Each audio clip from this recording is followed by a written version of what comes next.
La Biblia contiene más de 3000 promesas, promesas que pueden darte fuerza, que pueden darte consuelo, que pueden darte esperanza. En el capítulo de hoy queremos hablarte de la promesa más grande de todas, aquella que va a cambiar tu vida para siempre, ahora y en la eternidad. Así que no te pierdas este capítulo para poder escuchar, aprender y que nadie te pueda cambiar la promesa más importante que la Biblia tiene para ti. Bienvenido.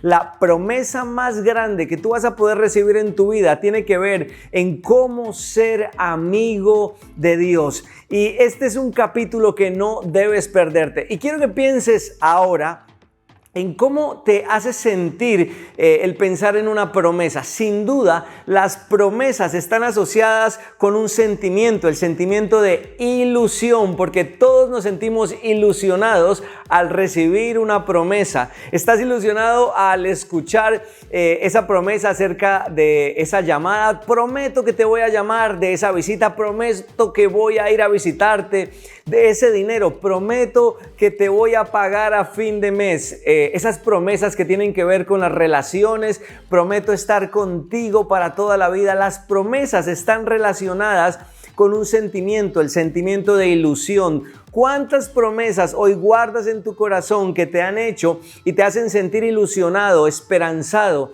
Pero ¿qué sucede cuando estas promesas no se hacen realidad? Entonces tenemos la desilusión, porque estabas esperando que esa promesa de estar contigo para toda la vida fuera una realidad, porque estabas esperando que esa promesa de no fallarte, de estar contigo, esa promesa de que todo iba a estar bien, de repente no salió como tú esperabas y entonces viene la desilusión. ¿Sabes? Con Dios no va a ocurrirte de esa manera. Y si te has sentido desilusionado con Dios porque sientes que Él ha faltado a una de sus promesas, quiero que pienses hoy en la promesa más grande que Él ha hecho a la humanidad, porque a partir de ella vas a entender que el carácter de Dios es confiable y que si has tenido desilusiones con Dios no ha sido a causa de Dios incumpliendo su promesa, sino tal vez de ti y de mí entendiendo, recibiendo un mensaje equivocado, malinterpretando algo acerca de lo que Dios ha dicho. En el tiempo de Pablo y en la carta de Gálatas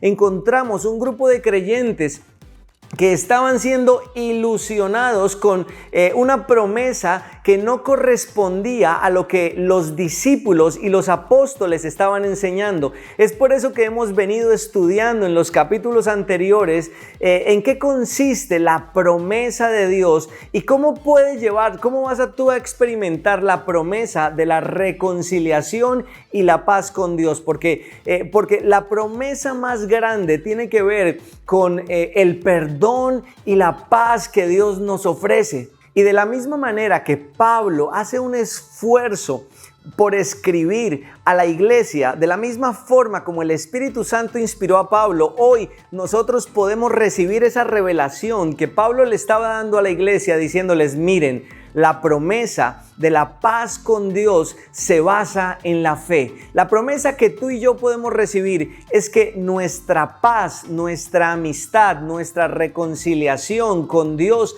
depende de la fe y no de las obras. Así que aquí hay 3 aspectos importantes de la promesa de Dios de tener paz con Él por medio de la fe. Aspecto número 1.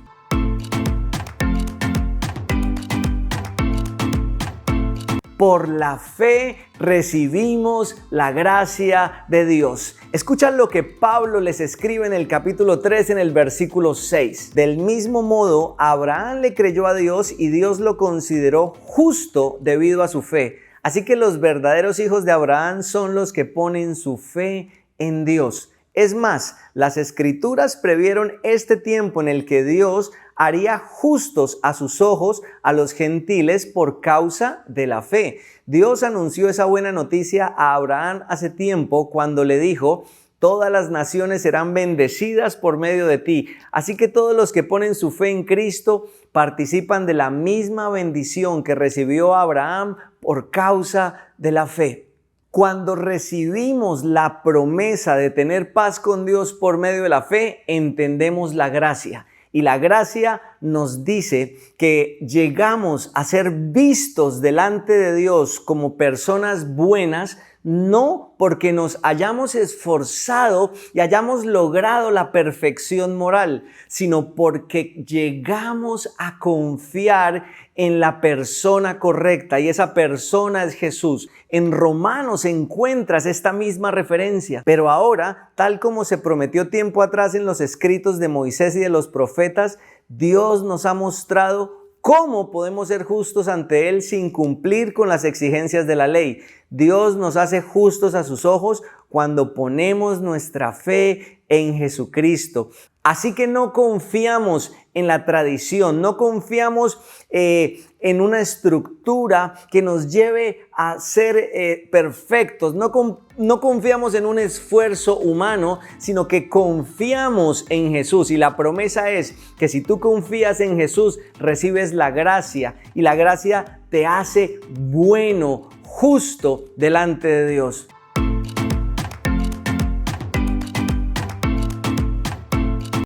Y lo segundo es que por la fe reconocemos la verdad. Y la verdad de Dios nos dice que nuestros esfuerzos no alcanzarían nunca para lograr la perfección que se necesita. La ley demandaba a los que seguían la ley ser perfectos en todo lo que hicieran, no solo en una parte. Así que si nosotros no recibimos la gracia por fe, así que si nosotros no recibimos la verdad por fe, vamos a seguir intentando a través de ciertos rituales, a través de ciertas tradiciones, de nuestra obediencia, de nuestras buenas intenciones, conectar con Dios, ser aceptados por Dios, ser amigos de Dios.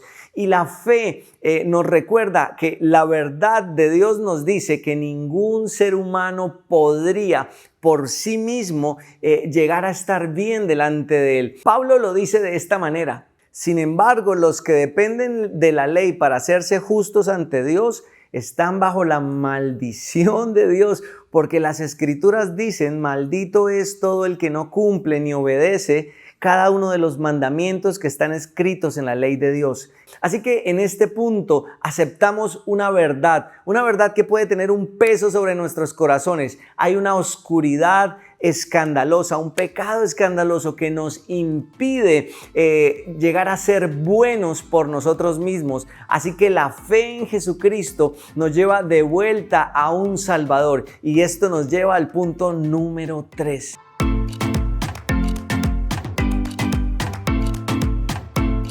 Y el punto número 3 nos dice que por la fe recibimos la justicia de Dios en Jesucristo. Esto quiere decir que Jesús decidió llevar sobre sí mismo el castigo, la maldición como consecuencia del incumplimiento de la ley, y nosotros íbamos a recibir ya no el castigo, sino la bendición de haber sido hechos justos. Escucha lo que sigue diciendo el capítulo 3 en el versículo que viene. Pero Cristo nos ha rescatado de la maldición dictada en la ley. Cuando fue colgado en la cruz, cargó sobre sí la maldición de nuestras fechorías, pues está escrito: maldito todo el que es colgado en un madero. Mediante Cristo, Dios bendijo a los gentiles con la misma bendición que le prometió a Abraham, a fin de que los creyentes pudiéramos recibir por medio de la fe al Espíritu Santo prometido. La fe nos dice que podemos recibir una justicia, y que al enfrentarnos a la justicia en Jesús, sabemos que Jesús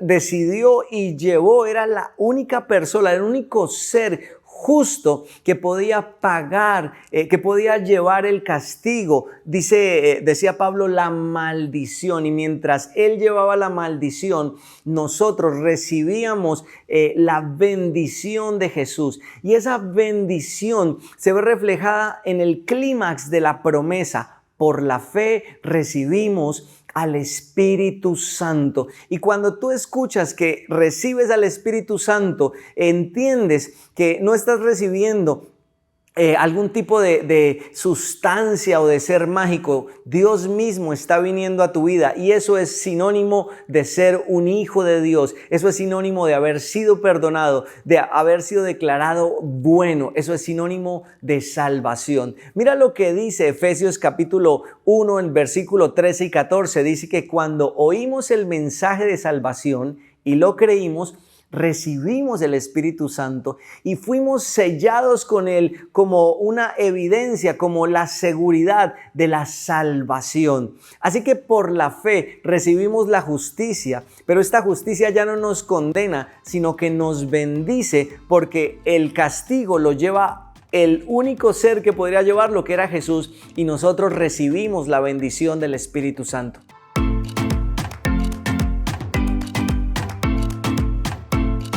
¿Y cuál es la gran conclusión que nos deja Gálatas en los versículos del 6 al 14? No debemos intentar alcanzar la paz, la amistad, la conexión con Dios por medio de nuestros propios esfuerzos. No debemos creer que hay alguna manera de seguir la ley, de cumplir con requisitos que nos permitan estar bien delante de Dios. Si a ti te han dado un mensaje en donde te dicen que tu amistad con Dios depende de tu esfuerzo, de tu fuerza de voluntad, que tu relación y tu salvación dependen de esto, entonces no te están hablando de la promesa. Y la promesa es tener paz con Dios por medio de la fe en Jesucristo.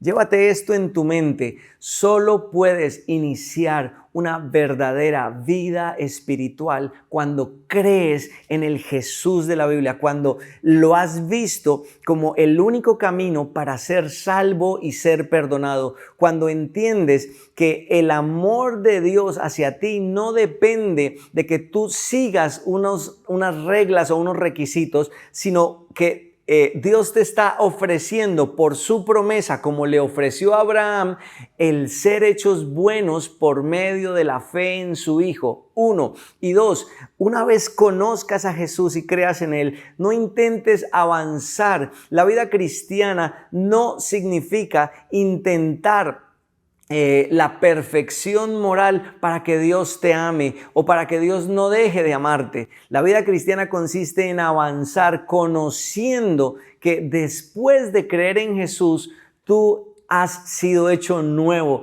En tu vida está el Espíritu Santo, porque la promesa era que tú ibas a ser declarado bueno y justo al creer en Jesús. Ibas a recibir al Espíritu Santo. Así que inicias tu vida cristiana al creer en Jesús, y avanzas en tu vida cristiana al enfocarte en ese amor por Jesús y en quién eres tú ahora en Él por medio del Espíritu Santo. No es que la ley, y vamos a verlo en los próximos capítulos, sea mala. No es que la ley diga cosas malas. Es que la consecuencia de no obedecer la ley era mala. Pero la única manera que tenían los que no tenían a Cristo era intentar hacerlo, aunque fracasaran siempre. Así que Jesucristo viene a traer esperanza y dicen: miren, la ley les demostró que para ustedes es imposible ser perfectos, ser moralmente perfectos y buenos. Así que solo por fe en mí van a poder alcanzar la paz con Dios y ser hechos nuevos y tener el Espíritu de Dios dentro de ustedes para una vida nueva. Esto es Gálatas y te habla de la promesa más grande, paz con Dios. Si ya crees en Jesucristo, profundiza en esta promesa. Háblale a otros de esta promesa, la promesa de estar en paz con Él por medio de la fe en Jesús. Mira nuestros capítulos anteriores, no te pierdas los capítulos que vienen. Si estás en Bucaramanga, estamos también viendo estos estudios presencialmente los domingos. Esto fue un capítulo especial pensando en ti. Nos vemos pronto. Bye bye.